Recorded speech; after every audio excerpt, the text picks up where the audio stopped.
Boa noite, amados irmãos. Que alegria poder estar com vocês aqui mais essa noite, hoje, dia 32 do propósito, Gênesis capítulo 32. Eu espero que você esteja aí orando, lendo e tentando mudar. Tem sido precioso demais. Hoje nós fizemos o culto de maneira remota. Estou em São Paulo, vim buscar alimento para poder compartilhar com a igreja. Vou participar aqui de 2 congressos, um sobre missões, para entender como a igreja pode se envolver mais com essa obra missionária, e um sobre avivamento, arrependimento, que eu acredito que é o que Deus tem feito aí no nosso meio, e a gente tem pedido para Deus fazer grandes coisas na vida da igreja, usar a igreja na cidade, no estado, no país, no mundo, e Ele vai fazer isso a partir do momento que a igreja se santificar, que a igreja se quebrantar diante do Senhor. Então ore por mim, se você puder, ore por mim para que Deus me instrua, me alimente, para que como pastor também eu possa transmitir isso a vocês. Hoje uma breve explicação de um capítulo extremamente recheado de ensinamentos, que é o capítulo 32 de Gênesis. Esse capítulo, ele marca profundamente a vida de todo, deve marcar profundamente a vida de todo cristão. Vamos lembrar que chegou a hora da conta. Jacó, o suplantador, aquele que engana, aquele que vinha dando características de como seria desde o seu nascimento, nasceu agarrando o calcanhar do irmão, como se quisesse passar para trás o seu irmão. Depois passou para trás o seu irmão. Claro que já havia a bênção. Deus já havia dito que Jacó iria dominar, que o mais novo seria senhor sobre o filho mais velho. O mais velho serviria o mais novo. Essa é a profecia que já havia sido entregue à sua mãe. Já havia sido entregue a Rebeca, sua mãe, desde a gravidez.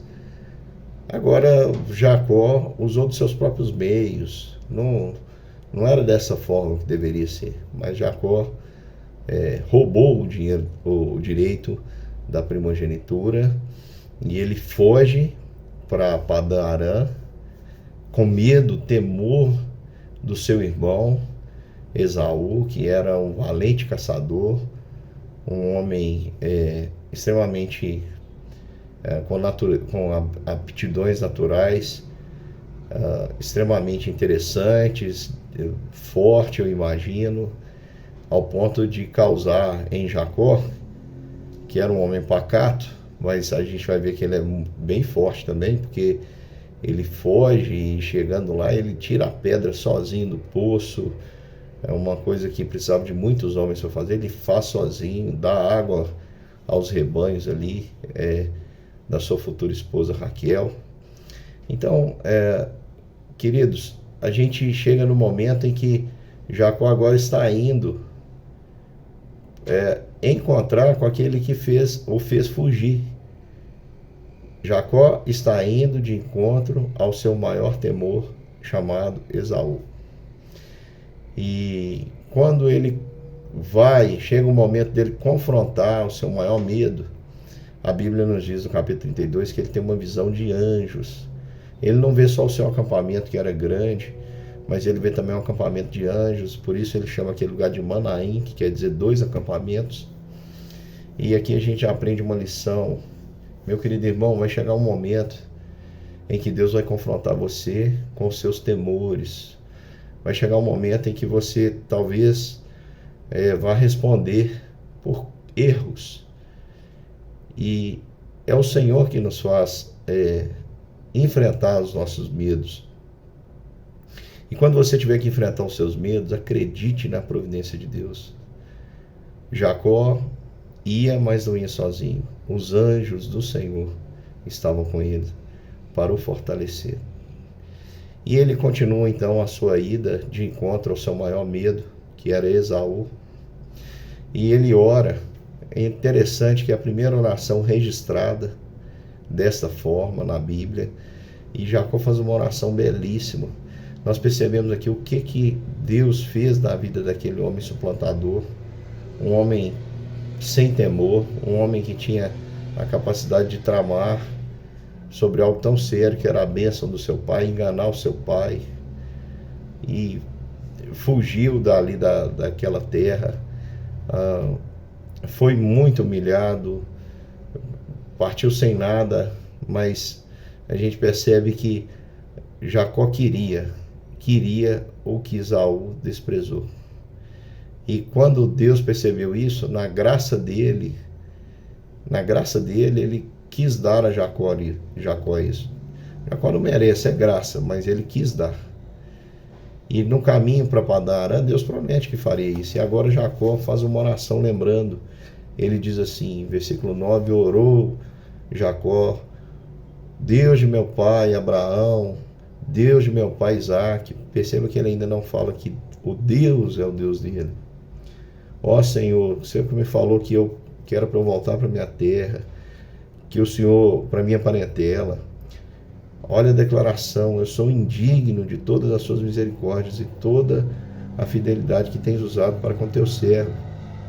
Pois eu fui daqui com um cajado e hoje eu já tenho 2 bandos. Livra-me das mãos do meu irmão Esaú, porque eu temo, para que não venha destruir aquilo que o Senhor me deu. E disserte, o Senhor lembra que o Senhor disse que faria de mim uma grande descendência, como a areia do mar. Então está aqui a minha família, e estou eu indo de encontro ao meu maior medo. Isso é muito interessante, porque Jacó ora e age.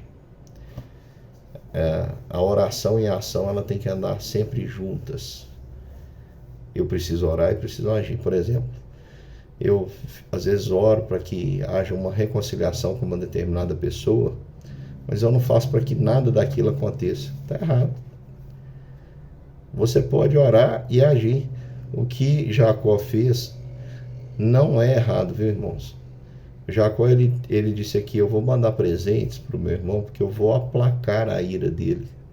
E ele foi mandando presentes, muitos animais, e a intenção de Esaú era uma intenção de vingança, tudo indica. Sai Esaú com 400 homens para encontrar seu irmão, e aí Jacó manda aquela comitiva com os presentes. Esaú pergunta: de onde vocês vêm e tal, e eles dizem: olha, esse aqui é um presente, e Jacó vem atrás. Esse aqui é um presente, e Jacó vem atrás. Porque na verdade o que Jacó estava dizendo para Esaú? Ele estava dizendo o seguinte: eu sei que eu errei, me perdoa. Esse aqui é um presente, porque eu estou confessando que você tem razão. Eu mereço ser punido, mas tem aqui um presente. Um presente. A gente que é casado, a gente sabe disso. Às vezes você está com um problema com a sua esposa, com um problema com o seu esposo. Se você chegar ali na hora para resolver, não vai aplacar a ira. É com um jeitinho, né? Puxa um papo aqui, conversa ali, faz um gesto de carinho, e de repente a situação se torna propícia para finalmente vocês conversarem e acertarem, apararem as arestas que ficaram. E assim Jacó age. Mas Jacó, mesmo tendo visto os anjos, mesmo tendo mandado os presentes, continuava com medo. Ele disse para o Senhor: Senhor, eu estou com medo. Eu estou com medo do meu irmão. E aí o que acontece? Ele divide em bandos e faz com que eles atravessem locais rasos do rio, chamado vals. Faz com que seus filhos e mulheres atravessem, e fica sozinho ele no canto de cá. Quando ele fica sozinho ali, aparece um homem, e esse homem começa a lutar com Jacó. Esse homem tomou a iniciativa para lutar com Jacó. E isso é interessante, porque essa parte da Bíblia a gente chama de teofania. Não é a primeira vez que acontece. Aconteceu com Abraão. Não sei se você vai lembrar o diálogo de Abraão com um dos anjos, dos 3 anjos. Aquele anjo era a figura do Senhor. Aconteceu no Antigo Testamento do Senhor Deus se encarnar previamente em corpos humanos aparecer em corpos humanos, com aparência humana, e ter conversas assim. Por exemplo, Abraão pergunta àquele anjo: Senhor, o Senhor destruiria se tivesse tantos justos? E o anjo responde. Por que isso aconteceu? Porque a gente percebe que a revelação do Deus que vai se encarnar entre nós, que é Jesus Cristo, assumir definitivamente a forma humana, ela vai acontecer algumas vezes no Antigo Testamento. Geralmente, ela é apontada no Antigo Testamento com a expressão anjo do Senhor, com a letra A maiúscula. Anjo do Senhor representa muitas vezes no Antigo Testamento a pessoa de Cristo encarnada previamente. Eu já vou explicar para você, mas você vai falar assim: mas Jesus lutando? Tem um significado nisso. E o anjo provocou a Jacó e começou a lutar, e a gente já percebeu que Jacó tinha uma força, e Jacó começa a lutar ali com aquele anjo, e tem uma musiquinha que é Jacó segurou o anjo, como se Jacó tivesse tido os méritos, mas a gente sabe que era uma humildade, vamos dizer assim, de Deus, do próprio Deus, em enfrentar Jacó. Porque a gente sabe que Deus, ele poderia nos destruir apenas com o seu pensamento, uma palavra, mas Deus apareceu na forma de homem e teve uma luta ali, que foi uma mistura de luta física com uma luta espiritual, e Jacó reconhecia que aquele que ele estava lutando ali não era um adversário que queria fazê-lo mal, mas que queria prová-lo. E aquele homem tentava dominar a Jacó. E tem uma expressão da humildade, porque chega um determinado momento, ele fala assim: olha, deixa eu ir. Aí Jacó fala: eu não vou deixar você ir até que você me abençoe. É uma humildade de Deus. Para provar isso, o Deus que apareceu ali para Jacó vai lá com um toque e fere a coxa de Jacó, e Jacó fica aleijado dali por diante, com um toque. Era Deus dizendo: ó, Jacó, você venceu, mas eu deixei. É pela graça. É só pela graça. Porque se eu quisesse, eu te destruiria. Mas eu escolhi deixar você me vencer. Vocês entendem o que é essa mensagem? Nós temos um Deus que se deixa ser vencido por gente pecadora como nós, por sua graça. Ele se rende a nós. E ali Jacó diz: olha, eu não vou deixar você ir sem que você me abençoe. E aí um anjo pergunta, um anjo do Senhor pergunta para ele assim: como é que você chama? E ele tem que responder: eu chamo Jacó. O nome de Jacó, suplantador, enganador. Era até aquele momento ali, um momento em que Jacó tem que fazer uma reflexão sobre toda a sua caminhada. Ele diz: até aqui eu sou um suplantador. Eu me tornei primogênito sem o ser, me tornei herdeiro da herança com engano, me enriqueci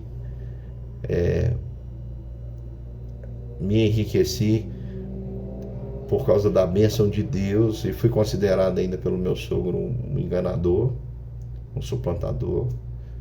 Até aqui eu tenho sido Jacó. Mandei presente para o meu irmão para ver se ele me perdoa. Aí Deus diz para ele assim: você não vai chamar Jacó mais, mas Israel, porque você lutou e prevaleceu. Prevaleceu porque eu deixei. O que a gente aprende aqui? Peço perdão pelo tamanho do vídeo, mas é muita coisa preciosa para a gente não pode deixar de meditar. A gente aprende que nós temos um Deus maravilhoso, um Deus que se esvazia de si mesmo por amor a nós, e que vai no nosso encontro quando a gente está morrendo de medo e diz para nós assim: não tenha medo, não tenha medo. E a declaração é que ele lutou com Deus face a face.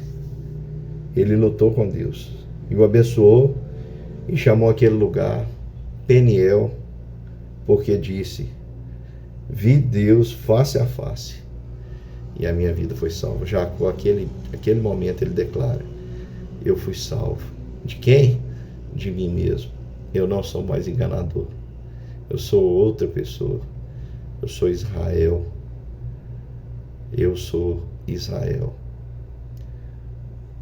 Porque o Deus que é poderoso para salvar, me salvar de mim mesmo, é poderoso para cuidar de mim em qualquer que seja a situação. Especialmente se eu tiver que enfrentar o meu maior medo. A mensagem que eu deixo para você, meu irmão, é o seguinte: não tenha medo. O anjo do Senhor acampa ao seu redor. Cristo está com você. O Cristo que venceu na cruz, que fez o impossível, te deu a salvação. Porventura não vai cuidar de você diante dos seus outros medos. Se você tiver que ser confrontado com Deus, nós estamos orando por mudança. Se Deus tiver que confrontar você, te humilhar, fazer com que você encontre com aquilo que você mais teme, aceite. Não resista. Às vezes Deus nos fere para não nos perder. Foi o que ele fez com Jacó. Bendita lesão. Bendito machucado. Bendito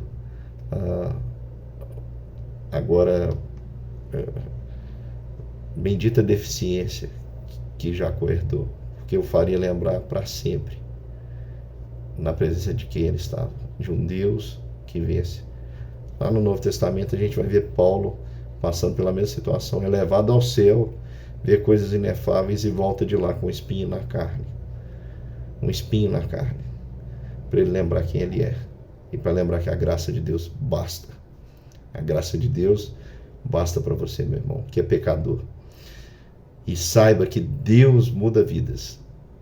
Talvez eu esteja me dirigindo hoje para um monte de gente que precisa deixar de ser Jacó. Precisa ter um encontro verdadeiro com esse Deus gracioso. Mesmo que isso signifique sair machucado, mas sair dali uma nova criatura. Ore por isso. Ore para que Deus faça isso na sua vida e na vida da sua família.